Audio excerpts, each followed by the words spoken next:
Let's go to our panel now. In Davao is the Commissioner of the Bangsamaro Transition Commission, Datu Mussolini Lidasan.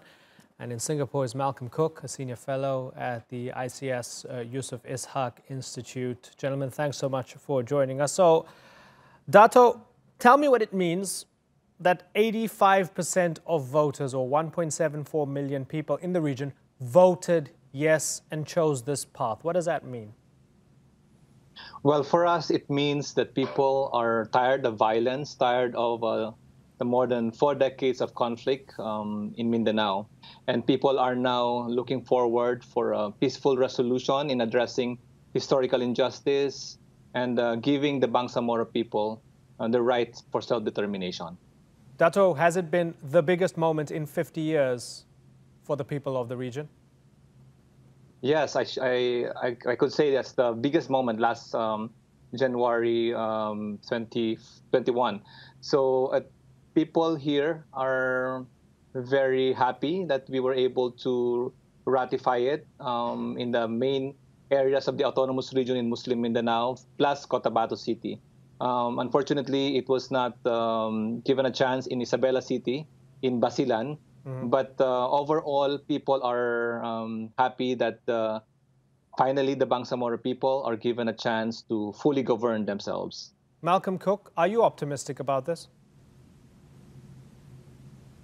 Yes, I think as the Datu said, it is a huge moment, but it's the beginning of a very long process where implementation of this organic law, which has a huge transfer of powers from Manila to the new autonomous regional government, has to go well. So it's a very positive sign, but only a step in a long road ahead. Right. Datu, for those Filipinos, non-Muslim and Muslim alike, who have a lot of worries about what happens next, they look at the recent siege of Marawi, they look at the presence of Daesh-linked fighters, homegrown extremism, the extremist groups that refuse to buy into this idea of greater autonomy or even negotiating with the government. They have a lot of questions. They have a lot of questions. And they have a lot of fears because the conflict took tens of thousands of lives over the years. Do they have legitimate fears? I should say the fear should be mitigated and minimized as of now, because we have to understand that the Moro Islamic Liberation Front is still the largest Moro fronts that was fighting the government. And having them on our side of the government, then we can really mitigate violence and conflict in Mindanao. Those who are still do not have the buy-in in the peace process, we still need to really reach out with them. And those drivers of violent extremism has to be properly addressed by making people understand that the two identities, being a Filipino and being a Bangsamoro, can be addressed properly.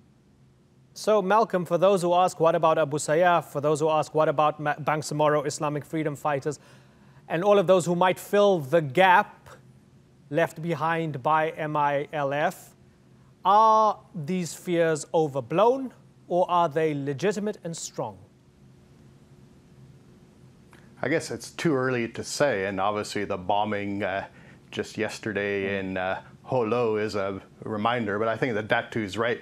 Now that the MILF, the largest insurgent group, is on the same side as the government, and most of the MNLF, the original largest insurgent group, is as well, that means they can cooperate both in intelligence sharing and joint patrols with the government to reduce the spaces, which are already not that large in Muslim Mindanao, where these groups operate.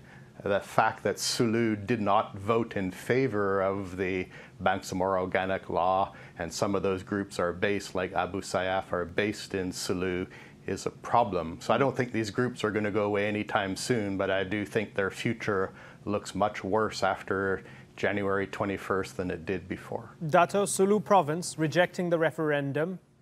How do you win them over? We need to understand that it's not a huge margin. I think those who are against the Bangsamoro Organic Law may have their own legitimate grievances. They might have their own misconceptions about the Bangsamoro Organic Law and some political interests of the leaders in the area. But surprisingly, it is a small margin of loss of the yes vote. But in order for us to win peace in Sulu, we need to really give the Bangsamoro people their freedom to govern. Right now, we have to understand that in Sulu, it has the largest military deployment in the whole AFP. So imagine that, and that's been happening since 1970s and until now. So peace and insecurity is very fragile in Sulu, mainly because of many other factors. And even the key point for transitional justice, addressing historical injustice with the Bangsamoro people, and even the Tausugs themselves, needs to be properly addressed so that trust and confidence building can fully be experienced by the people. Malcolm Cook, in terms of trust and confidence building, is it time to lift martial law in Mindanao? I think while there are still terrorist bombings, as we saw yesterday, and not only in Muslim Mindanao, but also in other parts of Mindanao with the communist rebellion, I don't think martial law will be lifted before that happens. It's in place, at least at the moment, until the end of 2019. So I think we're going to have martial law across all of Mindanao, just not Muslim Mindanao, for the next 11 months at least. So, Datu, is it possible to thread that needle, to have development, to have reconciliation, to have all of these things, while at the same time having martial law and boots on the ground? Yes, martial law is different during the time of Marcos and the martial law this time. At this point in time, martial law is very transparent. We have civil society organizations, academia, helping the government to fully give the trust of the people working with the government. The martial law mainly focuses on other threats in Mindanao. We have to understand that it's not only the Moro fronts, but we also have the Communist Party, the communist groups, who also affects the peace and security in northern Mindanao and even within central Mindanao. So martial law can help us in order to have the strong will of the state to maintain peace and stability. Malcolm, interesting quote from a Duterte spokesman recently saying a historic piece of legislation in our quest for lasting peace in Mindanao, as this would correct the historical injustices committed against the Moro people. And I found, the kind of very frank admission of the injustices of the past fascinating. From the outside looking in, Rodrigo Duterte has a particular image, right? Is it a case of say what you want about Duterte, but he could be the guy who could actually bring about lasting peace in his own country? I think we wouldn't have got to where we are today, this new ratification of this new law, which creates a much stronger regional government for Muslim Mindanao, if President Duterte wasn't president. The fact that he's the first president from Mindanao and had already long-standing positive relations with many of the local players in Muslim Mindanao and outside, I think really helped. So while certainly one can criticize him for many problems, I think when it comes to Muslim Mindanao and this Bangsamoro organic law, it would not have happened without Duterte being president. Okay, so Datu Mussolini Lidasan, is Duterte a very different president when you compare, for example, his war on drugs to this now in the peace process? Yes, I'm from Davao, and I know him as a mayor and how he governed Davao City. And when he handled the peace agreement with the Bangsamoro people, I could really see his commitment to deliver his campaign promises.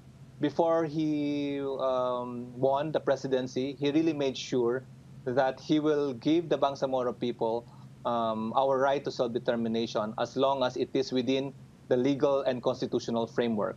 And as a member of the Bangsamoro Transition Commission, I saw that sincerity in him.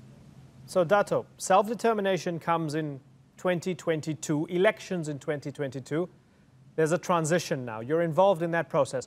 So what do you actually do between now and then? Tell me what it's like in the office. Who are you meeting with? What are you working on? And how is the region going to evolve into Bangsamoro? I just need to correct that. We do not have yet the Bangsamoro Transition Authority. The President, the Office of the Malacanang, informed us that it will be announced after the February 6th plebiscite. So yeah, but as part of, while there is no, the Bangsamoro Transition Authority is not yet in place, as member of the Bangsamoro Transition Commission, we are the caretakers. We need to make sure that there is a proper transition from the ARMM, from the Autonomous Region in Muslim Mindanao, to the Bangsamoro Autonomous Region in Muslim Mindanao, where we will be expecting a lot of things to happen. Like there are at least 34,000 employees of the ARMM. And in the law that we drafted and passed in the Just for the Congress, sake of our viewers, Datu, just explain. Yeah. ARMM, spell that out for me. The Autonomous Region in Muslim Mindanao, ARMM. Yeah, so in the RA 11054, or the Bangsamoro Organic Law, once it is ratified, the ARMM, the Autonomous Region in Muslim Mindanao, is deemed abolished. So we are really having lack of time now, lack of time in terms of really preparing the transition. There is a transition before the transition. Before the Bangsamoro Transition Authority, which is composed of 80 members that will be appointed by the President. 41 will be coming from the Moro Islamic Liberation Front. 39 will be coming from the government and other sectors. And I believe the members from the Moro National Liberation Front will also be part of it. So the Bangsamoro Transition Authority has to pass a lot of laws in terms of electoral code, in terms of civil service, how to govern the region, and also to inventory the assets and liabilities of the previous regional government, which is the Autonomous Region in Muslim Mindanao. So for me, 3 years is very short. There are many expectations on the ground. The MILF, the Moro Islamic Liberation Front, has to recognize that they cannot do this alone.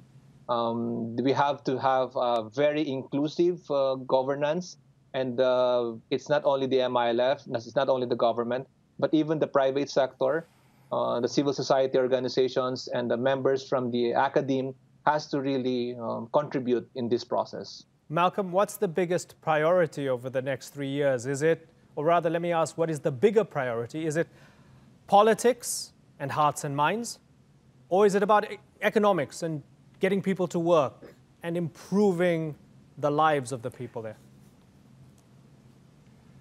I think, as Datu Lidasan said, the expectations now that the law is ratified will be very large, especially given the rhetoric you mentioned the President said. So managing those expectations, particularly on the economic front, 4 of the 5 poorest provinces in the Philippines are going to be part of the Bangsamoro, new Bangsamoro government, and Lanao del Sur, one of the biggest, is by far the poorest. So I think hopes for economic development and foreign direct investment will be very large, and even though there'll be lots of administrative things that have to be done, I think with the help from the national government showing the people of the Bangsamoro that their lives are going to improve under this new system quickly will be very important, if very difficult to achieve, a necessity almost. Yeah. If not, then people's support for the government could start to waver. Right. Big questions, big hopes, great expectations. It's going to be interesting to see what happens on February 6th as well, when several other areas will be asked if they want to join. We're going to keep a close eye to see how that plays out. Datu Mussolini, Lidasan, and Malcolm Cook, thanks for joining us on the Newsmakers.